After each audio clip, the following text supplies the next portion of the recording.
Hello दोस्तों, स्वागत है आपका हमारे चैनल निधि जी के GS07 पर। और ये आज का प्रैक्टिस आपका जो टेस्ट है ना वो दूसरा रहेगा, क्योंकि इससे पहले मैंने इस GS वर्ल्ड के जो भी प्रैक्टिस टेस्ट सीरीज आती हैं उनका मैंने पहला टेस्ट करवा दिया है, क्योंकि इसके मैंने 3 लेक्चर लिए हैं। क्योंकि जो है ना 50-50 क्वेश्चन तीनों में, क्योंकि आपको पता है 150 क्वेश्चन इसमें होते हैं। यूपी PCS के एग्ज़ाम में 2 घंटे का एग्ज़ाम का होता है, तो मैंने 3 का करवा दिया। और मैं डेली आपके लेक्चर में 50 क्वेश्चन ही करवाऊंगी, क्योंकि मैंने आज का जो अगर है तो इसमें 150 क्वेश्चन है, तो 50 आज करवाऊंगी, फिर 50 करवा दूंगी। अच्छा, मैं इसका सब्जेक्ट बता दूँ कि इसमें सब्जेक्ट कौन कौन से, तो इसमें मॉडर्न हिस्ट्री है और जनरल स्टडी है। अच्छा, अगर आपने इससे पहले वाली क्लासेस नहीं ली हैं तो उनको पहले ले लीजिए। उनमें क्या था, उनमें एंशिएंट हिस्ट्री के क्वेश्चन थे और मेडाइवल हिस्ट्री के क्वेश्चन थे। मैं यही प्रीफर करूँगी आपको कि पहले एंशिएंट हिस्ट्री के क्वेश्चन कर लें, फिर मेडाइवल के क्वेश्चन कर लें, फिर उसके बाद आप मॉडर्न पर आ जाइए। जिसने यहाँ से करना वो स्टार्ट कर सकता है, कोई इशू नहीं। और ये GS वर्ल्ड का टेस्ट सीरीज़ 2026 के लिए, ठीक है। तो जो भी लोग PCS का एग्ज़ाम देने वाले हैं उन्हें पता है कि एग्ज़ाम के बस 4 महीने बचे हैं, और इस टाइम सिर्फ आपको प्रैक्टिस की ज़रूरत है। जितने आप क्वेश्चन कर लेंगे, जितने आप मॉक टेस्ट लगाएंगे, उतना ही आपके लिए अच्छा होगा। और सिर्फ मॉक टेस्ट लगाना ही नहीं, मतलब क्वेश्चन पढ़ के आंसर ही नहीं देना, बल्कि जो है ना उसको डिटेल में करना है। उसके आसपास मतलब क्वेश्चन क्या पूछा गया है, फिर उससे पहले की हिस्ट्री क्या थी, उसके बाद की हिस्ट्री क्या है और उसके बारे में क्या है, सारा कुछ आपको पढ़ना है। कि आपको पता नहीं, क्योंकि ये एग्ज़ाम जो है ना बहुत ही कहें तो अनप्रेडिक्टेबल होते हैं, कुछ भी पूछ लेते, कुछ पता नहीं होता है। तो आप बिल्कुल अपने स्तर से 100% तैयार रहें। चलिए हम करते हैं, अच्छे से प्रैक्टिस करने वाले हैं, बहुत ही अच्छे से करेंगे। कोशिश ये रहेगी कि मैं आपको हर एक टॉपिक को, हर एक पॉइंट को मतलब ईजी टू ईजी समझा सकूं। देखते हूँ, नीचे 2 कथन दिए गए हैं। एक कथन को A और दूसरे को कारण R से कहा गया है, ठीक है। कथन ये क्या कहता है कि भारत में प्रथम फ्रांसीसी फैक्ट्री की स्थापना पौंडीचेरी में हुई थी। कथन पहला कहता है। कारण क्या कहता है, कारण कहता है आपका कि फ्रांसीसी ईस्ट इंडिया कंपनी की स्थापना 1664 ईस्वी में हुई थी। अच्छा, पहले एक चीज़ मैं आपको बताती हूँ कि हमारे यहाँ पर पहले कौन आया। पहले आपको पता है कि पुर्तगाली आए, मैं P बना देती हूँ। पहले पुर्तगाली आए, फिर हमारे यहाँ पर डच आए, फिर हमारे यहाँ पे कौन आए, फिर ब्रिटिशर्स आए, फिर हमारे यहाँ पर डेनिस आए, डेनिस से फिर हमारे पे लास्ट में पुर्तगाली आए थे, ठीक है। वो सॉरी फ्रांसीसी आए थे, F बना देती हूँ, लास्ट में फ्रांसीसी। और फ्रांसीसी के बारे में ही पूछा गया था। अच्छा, एक चीज़ और हमेशा याद रखना, जो आपके जो पुर्तगाली है ना, जैसे ये पुर्तगाली आए तो इन लोगों ने कभी क्वेश्चन आएगा आपको फैक्ट्री के बारे में पूछेंगे, कभी आपको दुर्ग के बारे में पूछेंगे। दुर्ग मतलब फोर्ट होता है, ठीक है, दुर्ग मतलब फोर्ट होता है, तो फोर्ट के बारे में पूछेंगे। कभी कहेंगे इनकी कंपनी कहाँ पे स्थापित है। तो ये आप इनको कंफ्यूज मत करना, फैक्ट्री चीज़ अलग थी, फोर्ट मतलब दुर्ग अलग थे, और जो कंपनी थी वो अलग थी। इन तीनों चीज़ों की अगर इस्तेमाल, आपसे फोर्ट का पूछा जाए तो आप फोर्ट बताना, आपसे कंपनी का पूछा जाए तो कंपनी बताना, और आपसे अगर फैक्ट्री का पूछा जाए तो फैक्ट्री के बारे में बताना। अच्छा, अभी फ़िलहाल हमसे फैक्ट्री किसकी पूछी गई है, तो हमसे फ्रांसीसियों की फैक्ट्री पूछी गई है, ठीक है। तो जो फ्रांसीसियों की फैक्ट्री है ना वो सबसे पहले पौंडीचेरी में बनी थी, ये बात बिल्कुल सही है, चेरी में ही बनाई थी, बिल्कुल बात सही है। कारण कहते हैं कि फ्रांसीसी ईस्ट इंडिया कंपनी की स्थापना 1664 में हुई थी, ये बात भी बिल्कुल सही है कि फ्रांसीसियों की ईस्ट इंडिया कंपनी, या देखो कंपनी की बात हो रही है, कंपनी की जो स्थापना है वो 1664 में हुई थी, और यहाँ फैक्ट्री जो है ना वो पौंडीचेरी में बनी थी। दोनों कथन और कारण सही हैं, तो हमारा किसका क्या हो जाएगा, यानी कि A और B दोनों सही हैं, परंतु R A का देखो कारण व्याख्या नहीं करता, क्योंकि यहाँ पर आपकी कंपनी की बात हुई है, यहाँ पर आपकी फैक्ट्री की बात हुई है, तो कारण तो नहीं है, लेकिन बात दोनों ही बिल्कुल एकदम करेक्ट है, ठीक है। अच्छा, नेक्स्ट क्वेश्चन देखते हैं हम। नेक्स्ट क्वेश्चन दूसरा क्या है, सूची 1 को सूची दूसरी से मिलित करें, ठीक है। घटना यहाँ पर दी गई है और यहाँ पर वर्ष पूछा गया है, थोड़ा ऊपर कर लेते हैं इसको ताकि अच्छे से देख सकें। फ्रांसीसी ईस्ट इंडिया कंपनी की स्थापना, अभी पीछे देखा कितने में थी, 1664 में कंपनी की स्थापना हुई, तो ये पहला तो बिल्कुल सही है, मतलब इसका मैचिंग सही है, तो पहले का तो पहला हो जाएगा, तो पहले का दूसरा नहीं होगा, तो इसको हम एलिमिनेट कर देते हैं। अंग्रेज ईस्ट इंडिया कंपनी का चार्टर 1600 में मिला था, ये बात भी बिल्कुल सही है कि अंग्रेज़ों को ईस्ट इंडिया कंपनी लगाने के लिए 1600 में चार्टर मिल गया था रानी एलिजाबेथ से, जो मतलब बाकी ब्रिटिश की वहाँ क्वीन थी, ओके, ये बात भी बिल्कुल यहाँ दूसरे का दूसरा मैच है, ठीक है। इलाहाबाद की प्रथम संधि 1765 में हुई थी, बिल्कुल, क्योंकि बक्सर का जो वॉर 1764 में हुआ था ना, ये बात भी बिल्कुल यहाँ पे मतलब सबके सब एकदम सीधे सीधे करेक्ट है। बक्सर का वॉर पहले आपको पता है कि 1757 में प्लासी का वॉर हुआ, फिर 1764 में बक्सर का वॉर हुआ, और 64 के जस्ट बाद 1 साल बाद इलाहाबाद की संधि हो गई थी। तो यहाँ पर ये इलाहाबाद की संधि 1765 में हुई, और बक्सर का युद्ध जो है ना वो 1764 में हुआ था। तो यहाँ के सारे आपके सारे मतलब पहले का पहला, ए का पहला, बी का दूसरा, सी का तीसरा और डी का चौथा यानी कि पहला, यहाँ पर ऑप्शन बिल्कुल सही हो जाएगा। नेक्स्ट देखते हैं क्वेश्चन क्या है। नेक्स्ट तीसरा, निम्नलिखित कथनों पर विचार कीजिए। कर लेते हैं। इलाहाबाद की संधि के तहत ईस्ट इंडिया कंपनी को बंगाल, बिहार और उड़ीसा की दीवानी प्राप्त हो गई थी। बिल्कुल बात सही, आपको पता है कि प्लासी का जो वॉर हुआ था, मैं थोड़ी कहानी आपको बताती हूँ बंगाल की। बंगाल में क्या हुआ था कि बंगाल में रॉबर्ट क्लाइव और सिराजुद्दौला के बीच में प्लासी का युद्ध हुआ। सिराजुद्दौला हार गया था, मीर जाफ़र जो है ना वहाँ का सम्राट बनाया गया था, मतलब शासक बनाया गया था। फिर मीर जाफ़र के बाद मीर कासिम आता है, और मीर कासिम जो था ना वो अंग्रेजों से थोड़ा हट दो, जो मीर जाफ़र था वो अंग्रेजों की कठपुतली था, लेकिन फिर आता है मीर जाफ़र, मीर कासिम जो है ना वो कठपुतली नहीं था, थोड़ा ज्ञानी था, और उसने थोड़ा अपनी जो मतलब अंग्रेजों से दूरी बनाने की कोशिश की।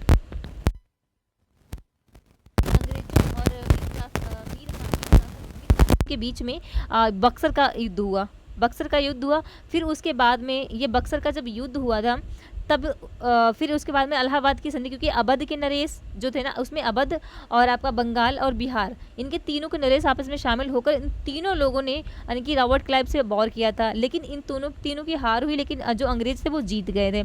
तो अंग्रेजों ने एक संधि कर ली थी, इलाहाबाद की संधि अवध के जो नरेश थे उनसे। तो क्या संधि की थी, यानी कंपनी जो है ना वो बंगाल, बिहार और उड़ीसा की दीवानी शक्ति इनको प्राप्त हो गई थी। तो ये बात बिल्कुल यहाँ पर सही है। अच्छा, इस संधि के समय मुगल सम्राट शाह आलम द्वितीय थे। ये बात भी जो है ना शाह आलम द्वितीय क्या थे, तो हाँ ये बात भी बिल्कुल सही, शाह आलम द्वितीय ही थे।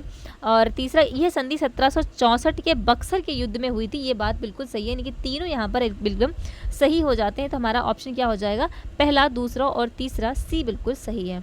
ठीक है, अगला देखिए। चौथा क्या कहता है कि अच्छा, सूची फर्स्ट और सूची सेकेंड को फिर से मिलाना है, तो यहाँ पे इनको मिला लेते हैं। व्यवस्था और संबंधित दिया। दीवानी अधिकार जो है ना वो बंगाल में लागू व्यवस्था थी। नहीं, दीवानी अधिकार में क्या था, तो ये आर्थिक नियंत्रण हुआ था। हालांकि बंगाल, बिहार और उड़ीसा में हुआ था, लेकिन था तो आर्थिक नियंत्रण ही। ठीक है। निजामत अधिकार, हाँ निजामत अधिकार, सैन्य और कानून व्यवस्था बिल्कुल ठीक।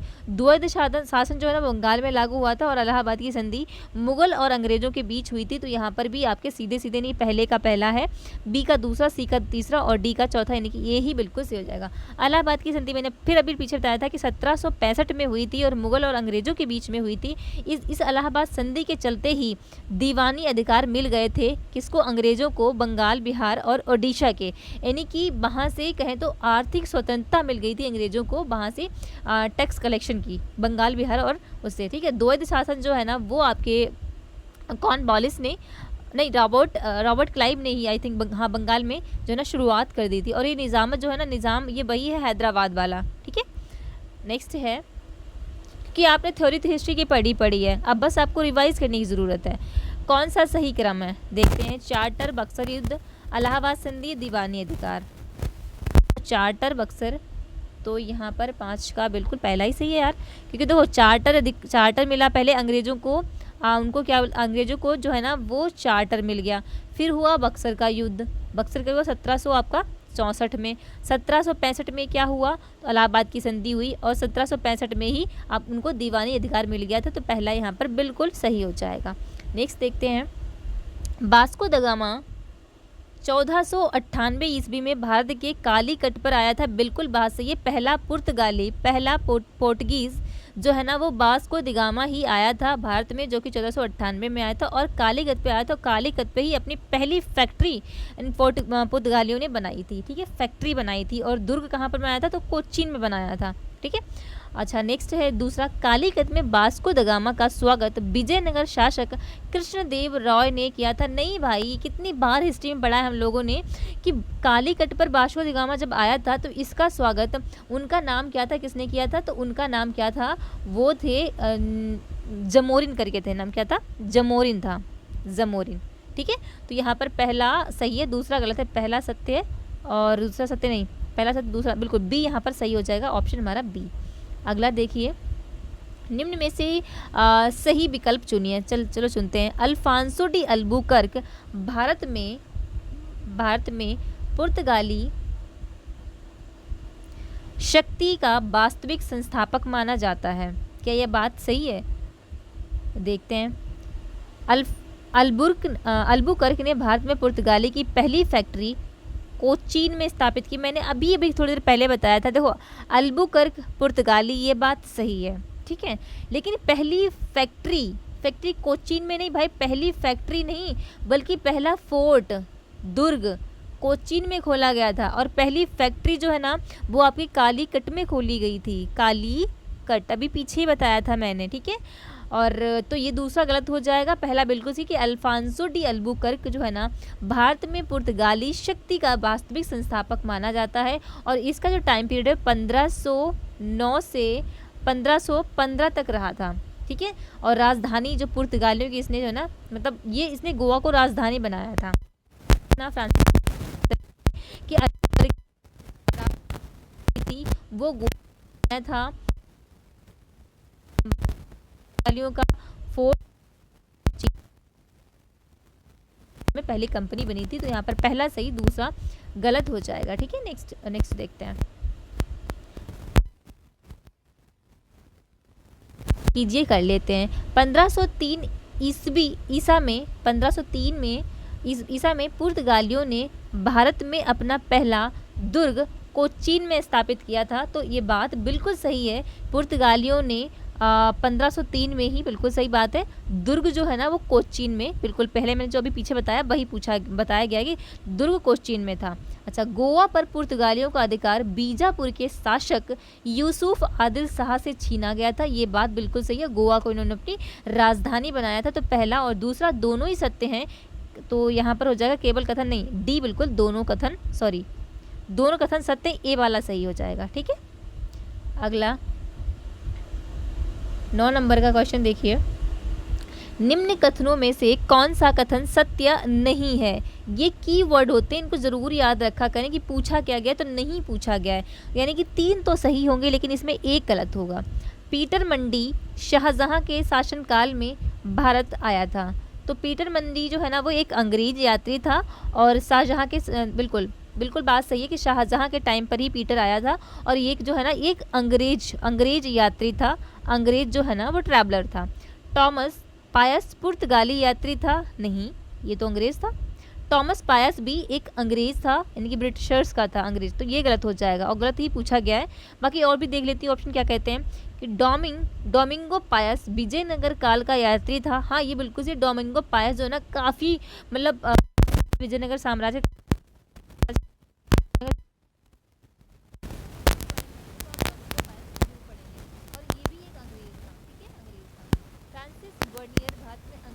औरंगजेब के टाइम पर आया था। ये बात भी गलत हो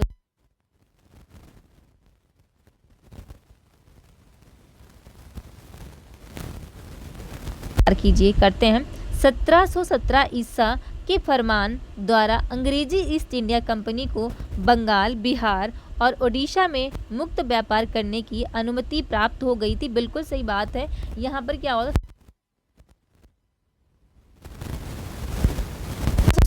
जैसे याद कर सकते हैं कि अंग्रेजों की बल्ले बल्ले हो गई थी। क्यों? क्योंकि यहाँ पर उनको इकोनॉमिक फ्रीडम मिल गई थी कि बंगाल, बिहार, ओडिशा से अच्छे से मतलब वो आराम से जो व्यापार कर सकते हैं। कितने में? वो सिर्फ 3000 रुपये सालाना टैक्स के तौर पर मुगल को देंगे, मुगल जो शासन है ना उनको जमा कर देंगे और पूरे साल मतलब फ्री ट्रेड करेंगे, आराम से ट्रेड करेंगे। तो सोचो ना कितना मुनाफा होता होगा जो 3000 का वो टैक्स देते थे। तो ये बात बिल्कुल सही है कि 1717 में ये फरमान मिल गया था।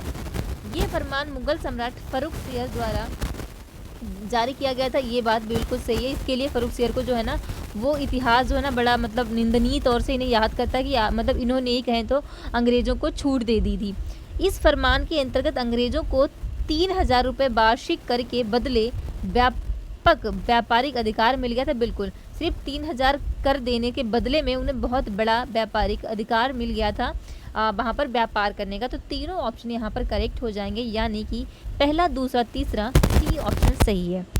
देखते हैं, निम्नलिखित कथनों पर विचार कीजिए। पहला कहता है कि फ्रांसीसी ईस्ट इंडिया कंपनी की स्थापना 1664 ईस्वी में लुई 14वें के शासनकाल में हुई थी। ये बात बिल्कुल सही है। 1664 में ही ईस्ट इंडिया कंपनी की स्थापना फ्रांसीसी ईस्ट इंडिया कंपनी की स्थापना हुई थी। यह कंपनी भारत में 1668 में व्यापार करने लगी थी। देखो 1664 में बनी, 2 साल बाद यानी कि 4 साल बाद इसने काम करना शुरू किया। बिल्कुल बात सही है। फ्रांसीसी कंपनी को भारत में अंग्रेजों से पहले व्यापक राजनीति अधिकार प्राप्त हुआ नहीं। यही तो इनकी हानि थी, तभी तो ये ज़्यादा दिन तक यहाँ पर शासन नहीं कर पाए, क्योंकि अंग्रेजों की जो व्यापक राजनीतिक अधिकार बहुत बड़ा था। उन्होंने बहुत अच्छे से राजनीतिक अधिकार जो है ना वो फैला लिया था, यानी कि मतलब इन अंग्रेजों से पहले राजनीतिक प्रभुत्व अस्तित्व स्थापित कर ही नहीं पाए थे। तो पहला, दूसरा यानी कि ए यहाँ पर सही है, बिल्कुल सही हो जाएगा। ठीक है, देखते हैं अगला 12 नंबर का क्वेश्चन। क्वेश्चन हमारा है, सूची फर्स्ट को सूची सेकेंड से सम्मिलित करना है। चलिए कर लेते हैं। ठीक है, यहाँ पर घटनाएं दी गई हैं और संबंधित तथ्य दिए गए हैं। बॉन्डी वॉश का युद्ध, फ्रांसीसी शक्ति का पतन हुआ क्या? 1717 का फरमान, अभी पीछे पढ़ा था, क्या पढ़ा था कि 1717 के फरमान से जो है ना अंग्रेजी व्यापार विस्तार हुआ था। तो बिल्कुल बात सही, दूसरे का दूसरा सही है। कर्नाटक युद्ध में एंग्लो फ्रेंच वॉर होता है, बिल्कुल अंग्रेजों और फ्रेंचों के बीच में, अंग्रेज और फ्रांसीसियों के बीच में वॉर होता है, ये तो बिल्कुल सही है।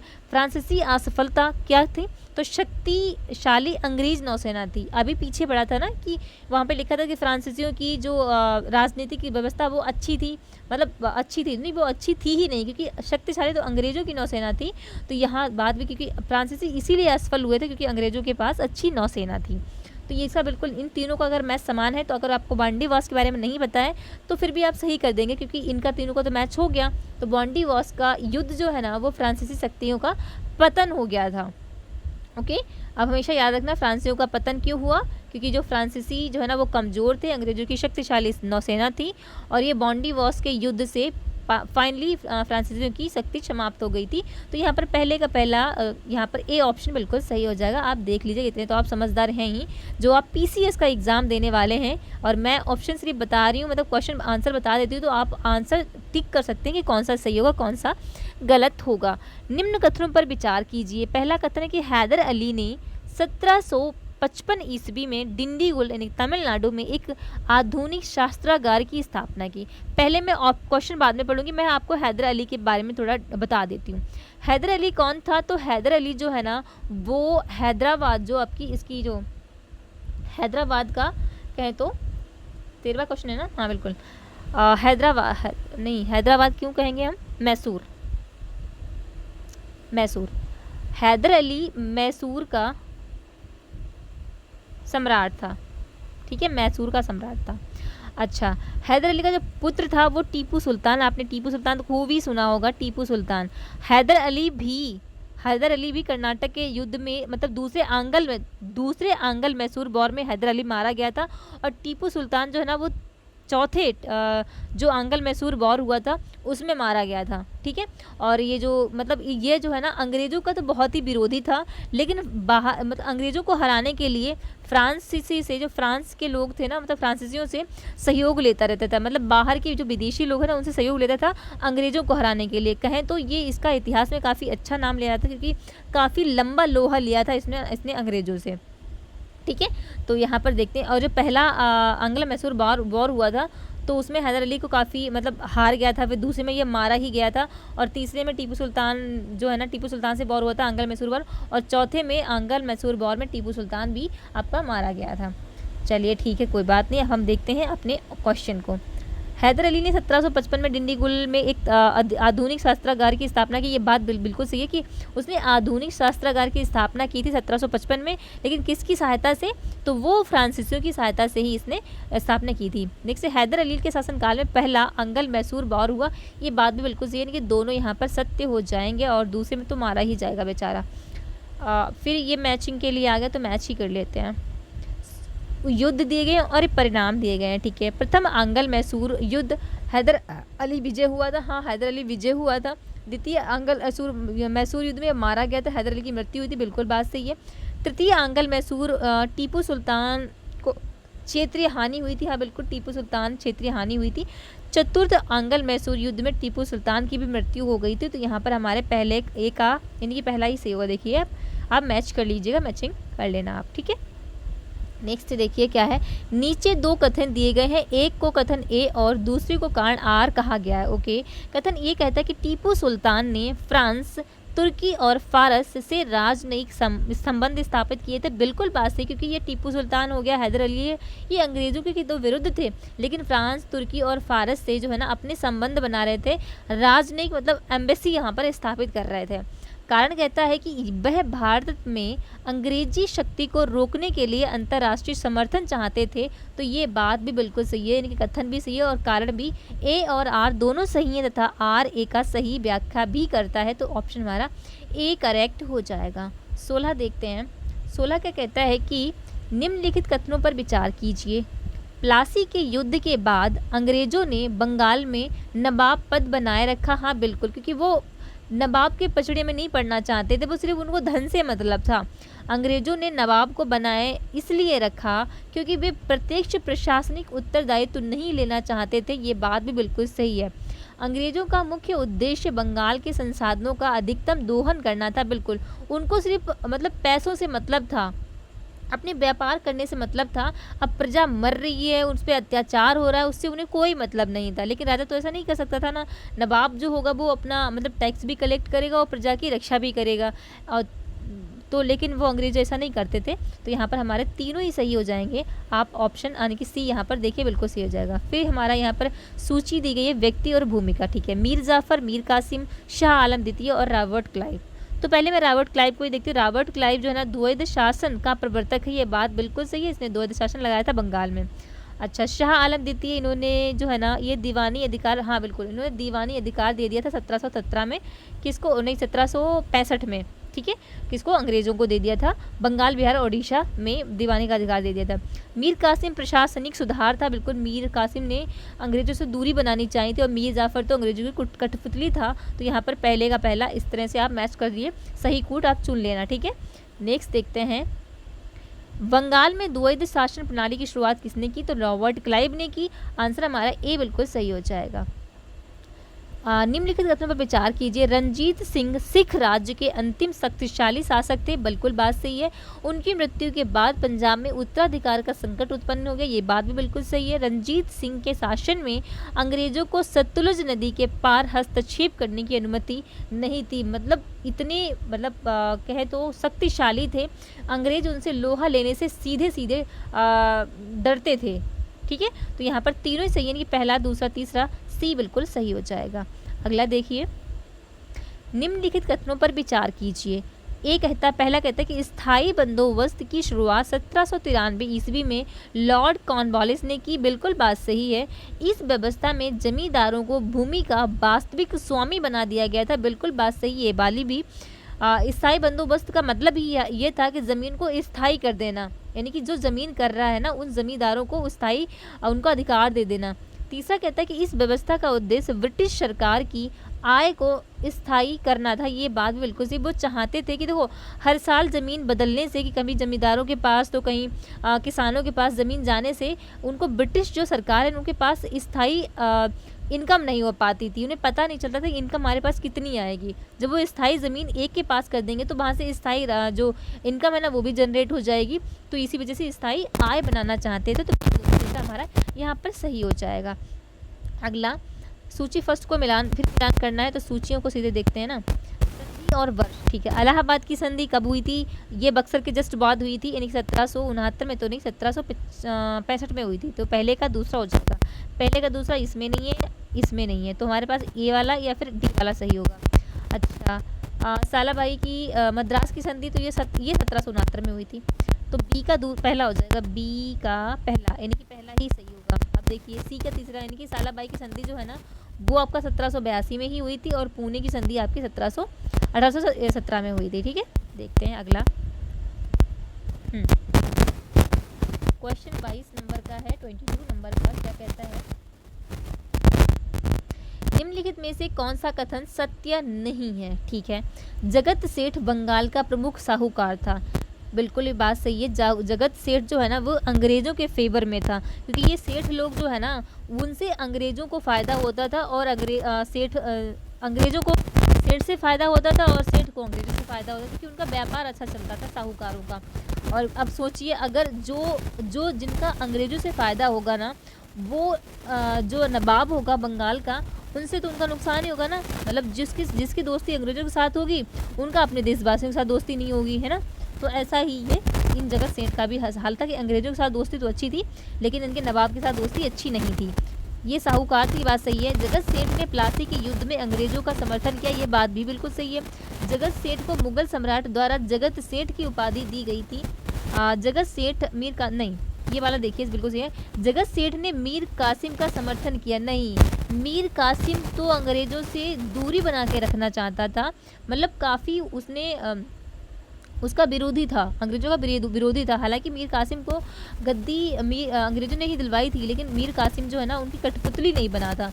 अब जब ये अंग्रेज़ों के खिलाफ था मीर कासिम और जगत सेठ अंग्रेज़ों के जो है ना पक्ष में थे, तो ये समर्थन कैसे कर सकता है इनको, तो ये गलत हो जाएगा यहाँ पर हमारा डी। ये जो जगत सेठ है ना मीर कासिम का समर्थक नहीं था। निम्नलिखित कथनों पर विचार कीजिए। चलिए, भारत में अंग्रेज़ों का सबसे संगठित और दीर्घकालिक विरोध मराठों से था। भाई मराठों ने बहुत टाइम तक इनसे लोहा लिया अंग्रेज़ों से, ये बात बिल्कुल सही है। मराठों ने सबसे लंबे समय तक संघर्ष किया है अंग्रेज़ों के साथ में। तृतीय आंग्ल मराठा युद्ध के बाद पेशवाशाही समाप्त हो गई थी, बिल्कुल सही है। छत्रपति साहूजी महाराज ने मराठा साम्राज्य की स्थापना की थी।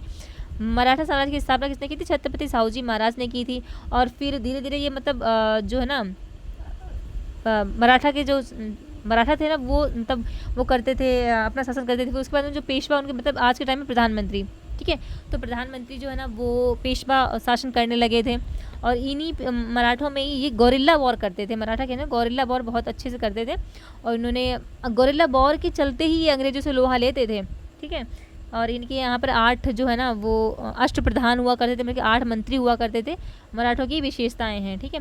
पेशवा बाजीराव द्वितीय को कानपुर के पास विठूर में पेंशन पर दे दी, ये बिल्कुल यहाँ से कहें तो मतलब मराठों की शक्ति एकदम बेकार हो गई थी, मराठा एकदम समाप्ति पर आ गए थे। जब पेशवा बाजीराव द्वितीय को है ना कानपुर के पास में पड़ता है विठूर, वहाँ पर उनको भेज दिया गया था और पेंशन उनको देना शुरू कर दी गई थी। फिर उसके बाद में तो बेकार ही कहानी हो गई थी एकदम। तो पहला दूसरा तीसरा तीनों ही सही है, यानी कि सी यहाँ पर सही होगा। अगला है, निम्न कथनों पर विचार कीजिए।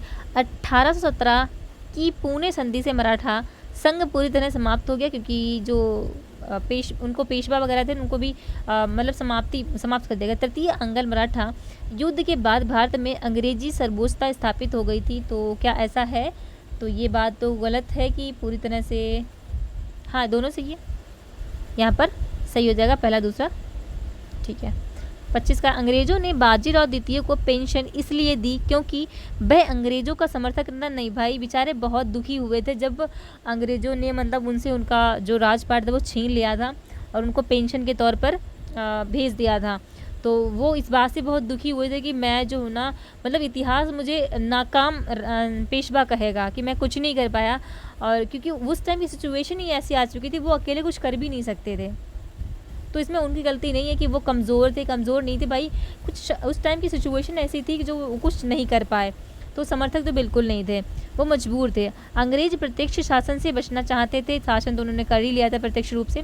पेशवाशाही को शांतिपूर्वक समाप्त करना चाहते थे, ये बात बिल्कुल सही, वो नहीं चाहते थे कोई झगड़ा हो कि बाजीराव या फिर किसी भी शासक से झगड़ा हो, इस वजह से उन्होंने पेंशन दे दी। और पेंशन पे मतलब अगर वो चाहते तो अंग्रेज यानी कि बाजीराव को मार भी सकते थे, अगर मारते तो ज़्यादा विद्रोह बढ़ जाता। तो अंग्रेज चाहते थे कि शांतिपूर्वक ये जो पेशवाशाही है ना वो समाप्त हो जाए, तो इसी वजह से ये ऑप्शन सी यहाँ पर सही हो जाएगा। अगला देखते हैं, निम्नलिखित कथनों में से कौन सा कथन सत्य नहीं है। देखते हैं, लॉर्ड डलहौजी ने भारत में विलय नीति को व्यवस्थित रूप से लागू किया, बिल्कुल बात सही है। डॉक्ट्रिन ऑफ लैप्स डलहौजी ही लेकर आया था। सिक्किम का विलय 1848 ईस्वी में लॉर्ड डलहौजी के समय हुआ, ये बात भी बिल्कुल सही है। अवध का विलय प्रशासन के आधार पर किया गया था, ये बात बिल्कुल सही है। झांसी का विलय सैन्य पराजय के बारे में, भैया नहीं यार, आपने झांसी के बारे में कितने बार सुना है? झांसी की रानी किस लिए इनका जो शासन था, राज्य था, वो छीना गया था क्योंकि इन्होंने दत्तक पुत्र लिया था। मतलब इनका खुद का पुत्र था नहीं, इन्होंने एक पुत्र को गोद ले लिया था और गोद लिए हुए पुत्र को अंग्रेज मानते नहीं थे। कहते या तो आपका डीएनए पुत्र हो तभी आप उसको शासन अपना दे सकते हैं, नहीं तो आप अपने जो राज्य है ना वो आप अंग्रेजों में विलय कर दीजिए। तो ये बात यहाँ पर गलत हो जाएगी। अगला देखिए 27 नंबर का है, निम्न में से कौन सा कथन सत्य नहीं है। सहायक संधि प्रणाली का संबंध लॉर्ड बेलेजली से, बिल्कुल बात सही है। सहायक संधि बेलेजली लेकर आया था। हैदराबाद सहायक संधि स्वीकार करने वाला पहला राज्य था, ये बात भी बिल्कुल सही है। जिन राज्यों ने सहायक संधि स्वीकार की वे स्वतंत्र विदेश नीति अपना सकते थे, कभी नहीं भाई, ऐसा तो था ही नहीं। सहायक संधि इस बात पर थी कि सहायक संधि जो करेगा उनको 3 बातें फॉलो करनी पड़ेंगी। एक तो वो अपनी सेना नहीं रख सकते, दूसरा विदेशों से संबंध नहीं रख सकते, तीसरा बिना अंग्रेजों से पूछे किसी काम को नहीं कर सकते थे। ठीक है, सहायक संधि से भारतीय शासकों की सैन्य शक्ति समाप्त हो गई थी, ये बात बिल्कुल सही है। तो यहाँ पर ये गलत हो जाएगा क्योंकि उन्होंने विदेश नीति बिल्कुल स्वतंत्र थे ही नहीं विदेश नीति से। ठीक है, अगला देखिए क्या है, निम्नलिखित में से कौन सा कथन सत्य नहीं है। सिक्किम का विलय 1848 में हुआ, हाँ बिल्कुल बात थी, पीछे ही देखा था हमने। पंजाब का विलय 1849 में हुआ। झांसी का विलय 1853 में हुआ क्या? झांसी का विलय, हाँ ठीक है। अवध का विलय 1856 में हुआ, 54 में नहीं हुआ, ये गलत है। अगला, निम्नलिखित कथनों पर विचार कीजिए। स्थायी बंदोबस्त की व्यवस्था 1793 ईस्वी में लॉर्ड कॉर्नवालिस लेकर आया था, हाँ बिल्कुल, परमानेंट सेटलमेंट कॉर्नवालिस ही लेकर आया था। इस व्यवस्था में जमींदारों को भूमि का वास्तविक स्वामी बना दिया गया था, बिल्कुल बात सही है, ये बंगाल के साइड में आई थी। इस व्यवस्था का मुख्य उद्देश्य किसानों की स्थिति में सुधार। अच्छा, अंग्रेज और किसानों की स्थिति में सुधार, भाई खून चूसने पर लगे हुए थे? नहीं, ये बिल्कुल गलत है, यहाँ पर पहला दूसरा सही हो जाएगा। अगला देखिए क्या है, सूची दी गई है। व्यवस्था और क्षेत्र विशेषता। स्थायी बंदोबस्त कहाँ पर आया था? तो ये बंगाल साइड में आया था, तो यहाँ पर आपका हो जाएगा बी। रैयतबाड़ी आपकी महाराष्ट्र, मद्रास और मुंबई में आई थी, यहाँ पर हो जाएगा। महालबाड़ी आपकी उत्तर पश्चिम में आई थी। और स्थायी बंदोबस्त कौन लेकर आया था, प्रवर्तक कौन था? तो कॉर्नवालिस था। तो यहाँ पर हो जाएगा हमारा पहले दूसरा आएगा, फिर आएगा तीसरा, फिर आएगा पहला और फिर आएगा चौथा। यानी 2 3 1 4, 2 3 1 4 हमारा ए में ही है, ए बिल्कुल सही हो जाएगा। अगला है, निम्न 2 कथन दिए गए हैं, कथन 1 और दूसरे को कारण आर कहा गया। ओके, लॉर्ड कॉर्नवालिस ने कार्यपालिका और न्यायपालिका को अलग किया था, ये बात बिल्कुल सही है क्योंकि द्वैत शासन जो लेकर आ गया था, वे प्रशासन में शक्तियों के पृथक्करण के सिद्धांत से प्रभावित थे। हाँ, ये बात भी बिल्कुल सही है, यहाँ पर हमारा पहला दूसरा सही है और कथन कारण भी सही हो जाएगा। अगला है, स्थायी भूमि व्यवस्था का समर्थन करने वाले प्रमुख इतिहासकार कौन थे? James Mill, RC Dutt, William Bentinck या फिर थॉमस मुनरो। अच्छा, ये जो आरसी दत्त थे ना, आरसी दत्त जो है ना वो भारतीय अर्थव्यवस्था और भूमि व्यवस्थाओं के प्रसिद्ध इतिहासकार माने जाते हैं, अर्थव्यवस्था और भूमि व्यवस्थाओं के। अच्छा, उन्होंने ऐसा कहा था कि जो स्थायी भूमि व्यवस्था है ना ये अच्छी है, कुल मिलाकर उन्होंने समर्थन किया था। उन्होंने कहा था कि इससे क्या होगा, जो किसान होंगे ना उनको अपनी ज़मीन का अधिकार मिल जाएगा। लेकिन ज़मीन का अधिकार तो मिला, इसका सेकंड फैक्टर ये भी था कि ज़मीन का अधिकार मिला लेकिन उनको ज़मीन से ज़्यादा से ज़्यादा कर देना पड़ रहा था, जितने की ज़मीन इतना उगा नहीं पाते थे उससे ज़्यादा उन्हें कर देना पड़ता था। इस वजह से बहुत सारे इतिहासकारों ने इसका समर्थन नहीं किया, लेकिन आरसी दत्त ने इसका समर्थन किया था। ठीक है, निम्न कथनों पर विचार कीजिए करते हैं। कॉर्नवालिस संहिता 1793 ईस्वी में लागू हुई, बिल्कुल बात सही है। कॉर्नवालिस ने मतलब स्थायी बंदोबस्त जो है ना वही लेके आया था। इस संहिता का संबंध केवल भूमि व्यवस्था, केवल जहाँ पर लग जाए भाई काट दो, केवल लग जाए, पूर्णता लग जाए, ऐसे शब्द जो आ जाए ना तो वहाँ पर आप गलती कर दीजिए। केवल भूमि व्यवस्था से संबंधित नहीं थी, बल्कि ये जो है ना, ये सिविल सेवाओं से, शक्तियों के पृथक्करण से, प्रशासनिक संरचना से आदि से भी संबंधित था। तो यहाँ पर सिर्फ हमारा पहला सही होगा। अगला है, निम्न कथनों पर विचार कीजिए।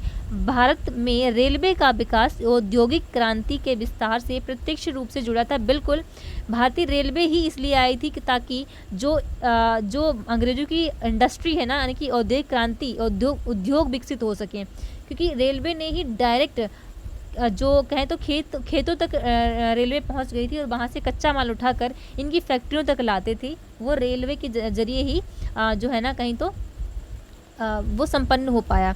रेलवे के माध्यम से अंग्रेजों ने भारतीय कृषि क्षेत्रों को अंतर्राष्ट्रीय बाजार से जोड़ा। मैं यही बात कहना चाह रही थी कि भारत की जो कृषि है ना, इसके खेतों से जो कच्चे माल को उठाकर अंतर्राष्ट्रीय बाजार तक लेकर गए। वो रेलवे का मुख्य उद्देश्य भारतीयों को सस्ता यात्री परिवहन, नहीं भाई, उनको तो ट्रेन में बैठने तक का अधिकार नहीं था।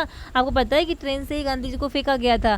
तो ये नहीं, सस्ता यात्री परिवहन। तो अब सस्ता यात्री परिवहन के लिए अब अगर अब आपसे पूछा कि रेलवे का किस काम में आती है, तो आप कहेंगे तो सस्ता यात्री परिवहन है। लेकिन तब नहीं था भाई, तब तो अंग्रेजों इससे फ़ायदा उठा रहे थे। तो पहला दूसरा हमारा सही हो जाएगा।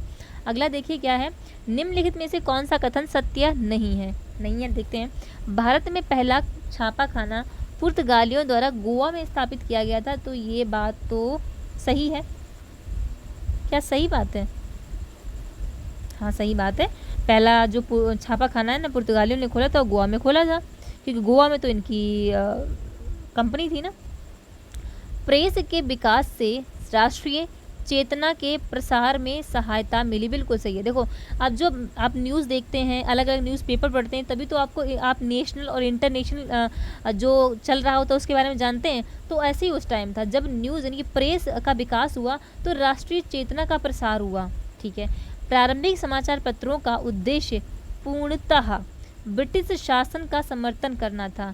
अब यहाँ पे पूर्णतः, वैसे मैं सही कर देती, लेकिन पूरी तरह से क्या ब्रिटिश शासन का समर्थन कर रही होगी न्यूज़? भाई ऐसा तो नहीं हो सकता, क्योंकि न्यूज़पेपर तो कोई भी बना सकता है और कुछ भी, मतलब उसको अधिकार होता है बोलने का। हालांकि उस टाइम काफ़ी कुछ अंग्रेजों के समर्थन में था, लेकिन पूरी तरह से क्या अंग्रेजों के समर्थन में होगा समाचार पत्र? ऐसा तो नहीं, यही गलत हो जाएगा। प्रेस ने सामाजिक सुधार आंदोलनों को व्यापक मंच प्रदान किया। बिल्कुल, प्रेस के जरिए ही तो सामाजिक सुधार आंदोलन को एक व्यापक मंच मिला, क्योंकि वो अलग अलग देशों में जान पा रहे थे कि क्या क्या हो रहा है। तभी हमारे देश में जो है ना आंदोलन अंग्रेजों के खिलाफ चला दिया गया था। नीचे दो कथन दिए गए हैं, कथनों का अर्थ ठीक है। कथन क्या है कि दादा भाई नौरोजी ने भारत की आर्थिक दुर्दशा को धन निकास सिद्धांत यानी कि ड्रेन ऑफ वेल्थ के माध्यम से समझाया। बिल्कुल बात सही है। उनके अनुसार भारत की राष्ट्रीय आय का बड़ा भाग बिना किसी प्रतिफल के ब्रिटेन चला जाता है। तो ये बात बिल्कुल सही है कि जो दादा भाई नौरोजी ना, वो एक मतलब अच्छे इकोनॉमिस्ट थे, बहुत ही बड़े आधुनिक भारत के पहले आर्थिक राष्ट्रवादी विचारक माने जाते हैं। ओके, उन्होंने कहा था कि धन का जो उन्होंने एक सिद्धांत दिया था, ड्रेन ऑफ वेल्थ। उन्होंने बोला कि इस स्पष्ट बताया उन्होंने कि गरीबी, भारत की गरीबी प्राकृतिक नहीं है, कि जो इंडिया है ना, इनकी भारत है ना, उसमें जो हम लोग गरीब हैं वो हम कोई प्राकृतिक रूप से गरीब नहीं कि हमें भगवान ने गरीब बना दिया, बल्कि हम लोग जो हमारा जो धन है ना, वो अंग्रेज यानी कि औपनिवेशिक हमारा शोषण कर रहे हैं।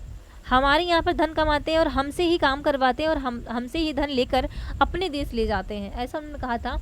उनके अनुसार वो कहते हैं कि भारत से ब्रिटेन को वेतन, पेंशन, लाभांश, प्रशासनिक व्यय और व्यापारिक लाभ के रूप में धन का निरंतर प्रवाह हो रहा है। देखो, वो क्या करते, अंग्रेज सिर्फ हमारे यहाँ पर खाली हाथ आते थे, फिर हम ही लोगों से काम करवाते थे, हम ही लोगों से जो है ना, हम लोगों से काम करवा के अपना खुद का वेतन भी लेते थे, अपनी पेंशन भी लेते थे, अपना प्रॉफिट भी कमाते थे, अपना जो है ना प्रशासनिक खर्चा भी करते थे, अपना लाभ लेकर, और कहाँ लेके जाते थे, तो विदेश लेकर चले जाते थे, जिसके बदले भारत को कोई प्रत्यक्ष लाभ ही नहीं होता था। यही कारण था कि भारत की राष्ट्रीय आय घट रही थी, गरीबी बढ़ती जा रही थी, और यही कथन और कारण यहाँ पर दोनों ही बिल्कुल सही हो जाएंगे। ठीक है, निम्न कथनों पर विचार कीजिए। भारत में प्रथम ट्रेड यूनियन अधिनियम 1926 में पारित किया गया। ये बात बिल्कुल सही है। इस अधिनियम द्वारा पंजीकृत ट्रेड यूनियनों को वैधानिक मान्यता मिली। बिल्कुल, इस अधिनियम का मुख्य उद्देश्य औद्योगिक उत्पादन को बढ़ाना था, ना कि श्रमिकों के अधिकारों की रक्षा करनी थी। तीसरा गलत हो जाएगा। ठीक है, देखो ट्रेड यूनियन जब बन गया ना, तो यहाँ पर जो मतलब मैं कहूँ कि जो ये जब पंजीकृत हो गया ना, तो इन लोगों को कहें तो मतलब अपना संगठन बनाने का या फिर कोई भी अपनी बात रखने का अधिकार मिल गया। इससे पहले नहीं रख पा रहे थे। तो पहला दूसरा सही हो जाएगा, तीसरा गलत है।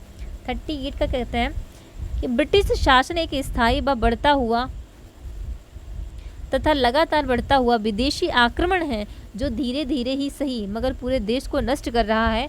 उपयुक्त वक्तव्य किस भारतीय राष्ट्रवादी ने ब्रिटिश शासन के संदर्भ में कहा था? दादा भाई नौरोजी ने बोला, तो उनको इतनी हिम्मत थी जो ऐसा बोल देते थे वो। ठीक है, नेक्स्ट है दिए नीचे दो कथन, ये के कथन और कारण। कथन कहता है कि ब्रिटिश शासन में भारतीय कृषक वर्ग की स्थिति निरंतर कमजोर होती गई। बिल्कुल बात सही। ब्रिटिश सरकार ने अधिकतम राजस्व प्राप्त करने के उद्देश्य से कठोर भू राजस्व नीतियां अपनाई। ये बात भी बिल्कुल सही है, ए और आर दोनों सही है और कारण भी बिल्कुल सही है। निम्नलिखित कथनों पर विचार कीजिए। 1918 में गठित भारतीय उद्योग आयोग का उद्देश्य भारतीय उद्योगों की स्थिति का अध्ययन करना था। बिल्कुल बात सही है। मदन मोहन मालवीय इस भारतीय उद्योग आयोग के मतलब एक सदस्य भी रहे थे। हाँ बिल्कुल बात सही है। उन्होंने एक अलग से रिपोर्ट निकाली थी, ये बात भी बिल्कुल सही है। आयोग की सिफारिशें औपनिवेशिक औद्योगिक नीति के पूर्णतः विरुद्ध थी। नहीं भाई, पूर्णतः विरुद्ध नहीं थी, ये बात गलत है। जहाँ पूर्णतः आ जाए आंख बंद करके काट दो। कथन और कारण। 1857 का विद्रोह केवल सैनिक असंतोष का परिणाम नहीं था। हाँ बिल्कुल बात सही है, केवल सैनिक असंतोष का परिणाम नहीं था, इसके अलग अलग कई सारे कारण हैं। ब्रिटिश प्रशासन की नीतियों ने भारतीय समाज के धार्मिक, सामाजिक और राजनीतिक ढांचे को गहराई से प्रभावित किया। बिल्कुल कथन और कारण दोनों ही सही हैं। ठीक है, 42 नंबर का क्वेश्चन है।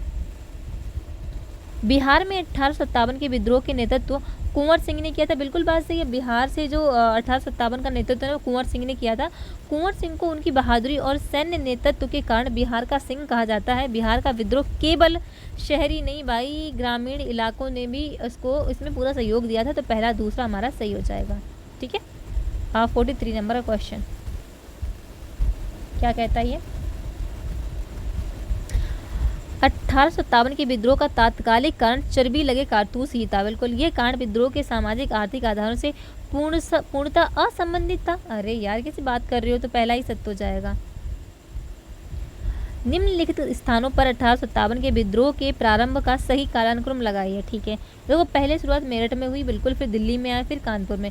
मेरठ में जो है ना, ये चर्बी लगे कारतूस 1857 के से स्टार्टिंग हुई थी। 1857 की शुरुआत 10 मई थी 1857 की मेरठ से हुई थी, जहां भारतीय सैनिकों ने अंग्रेज अधिकारियों के विरुद्ध विद्रोह कर दिया।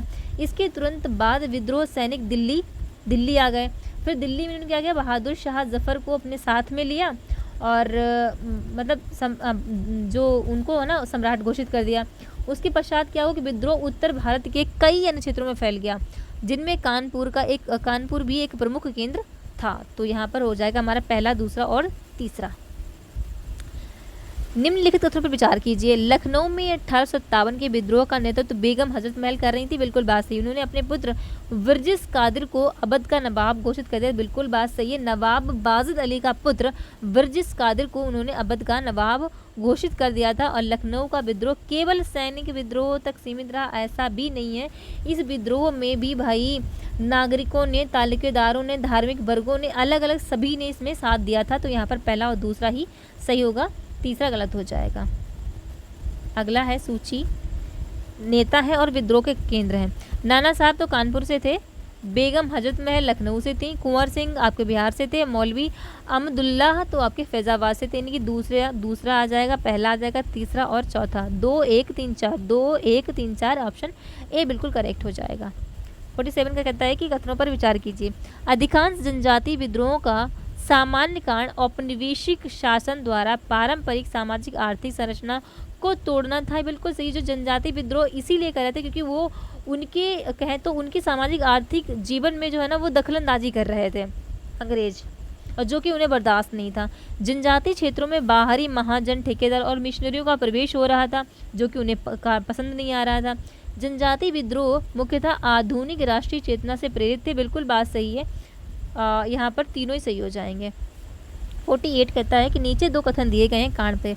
जनजातीय विद्रोहों की तीव्रता 19वीं शताब्दी में अधिक हो गई। बिल्कुल बात सही है। ब्रिटिश शासन ने वन कानूनों और नई भूमि व्यवस्था के माध्यम से जनजातियों के जीवन आधार को नष्ट कर दिया।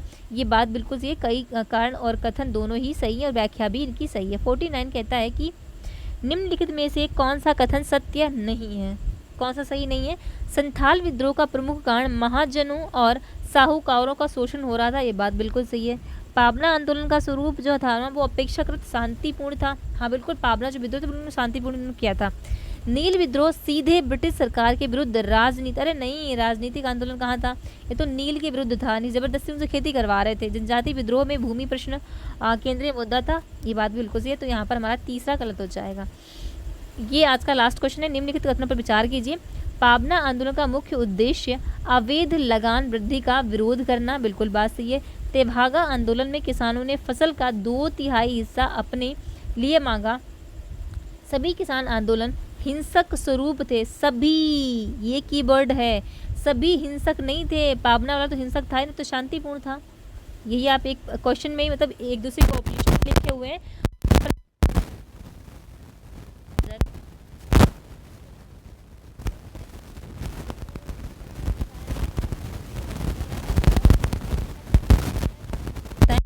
और क्या आपको लगता है कि मुझे ये कंटिन्यू रखना चाहिए? इसके बारे में मैं सोच रही हूँ। आप लोग बता देती हूँ कि मैं दृष्टि के, क्योंकि दृष्टि के सब कहते हैं ज़्यादा अच्छे होते हैं, तो दृष्टि के करवाने के लिए जो है ना वो टेस्ट, मॉक टेस्ट दृष्टि के और सी सेट भी लाना चाह रही हूँ। तो अगर आप लोग कहेंगे कि हाँ करवाओ तो मैं वो भी करवाऊँगी और सी सेट भी बहुत जल्दी स्टार्ट कर दूँगी मैं, ठीक है। तो बस आप लोग अपना प्यार देते रहें, अपना है ना अपना सपोर्ट देते रहें, ये मेरे लिए काफ़ी है। और प्रैक्टिस करना बहुत ज़रूरी है। अगर मैं कर रही हूँ तो आप लोग भी करिए। हम दोनों साथ साथ एकदम अच्छे से करते चलेंगे, बढ़िया से करेंगे, ठीक है। तो बाकी this is all guys. Thank you all the